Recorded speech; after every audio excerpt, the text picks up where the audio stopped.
In this video I made Pac-Man Realistic. Modern video games are becoming increasingly realistic, so there honestly isn't a lot to improve upon with most of these games. So this time we're going back more than 40 years. Back to May of 1980. The Empire Strikes Back just premiered in cinemas around the world and everyone was wearing weird looking clothes. But at the same time, a small developer team in Tokyo, Japan just got finished working on a little game called Pac-Man. The game went on to generate more than $14 billion in revenue, but despite making all that money, the developers didn't bother to update the game's graphics ever since. Come on guys, it's been 43 years. That's why I updated the game's graphics in 3 days alone. Let me show you how.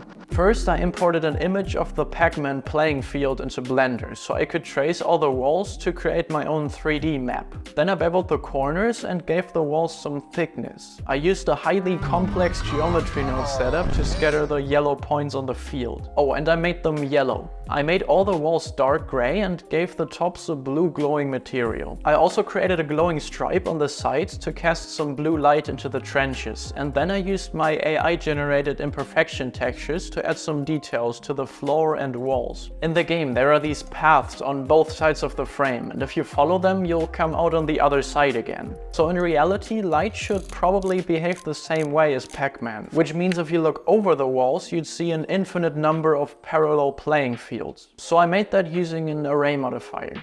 Okay, the map is done, so now I have to create the characters. In the level that I'm creating, we've got Pac-Man, Pinky, Blinky, Inky, and Clyde. I started by making Pac-Man. I used a triangular prism to cut a shape out of a sphere and continued by sculpting the details. Blender's cloth brush was really helpful for the insides of the mouth. And then I gave him some big scary teeth, which looked pretty cool in the end. To make the ghosts, I basically just extruded a sphere and sculpted a little bit with the cloth brush. I gave him all eyes and sculpted some eye sockets as well. Next, I had to make the materials for the characters. In Substance Painter, I applied a skin material to Pac-Man and then mixed that with a reptile skin material. I used a bloody meat material for the insides of the mouth and a dirt brush for the lips. I put a bone material onto the teeth and made them a little bloody as well.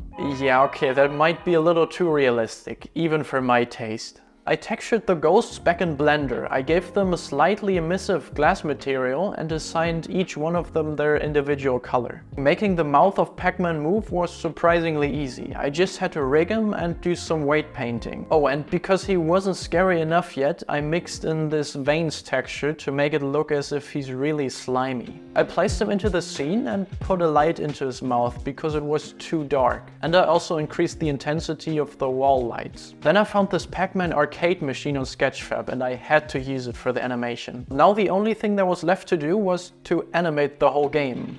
It took me a whole day to animate Pac-Man, the ghosts and the camera, but after working on this scene for 3 days straight and rendering for 23 hours and some compositing in After Effects, I finally had a result. If you guys enjoy the final animation, definitely leave a like and subscribe to the channel.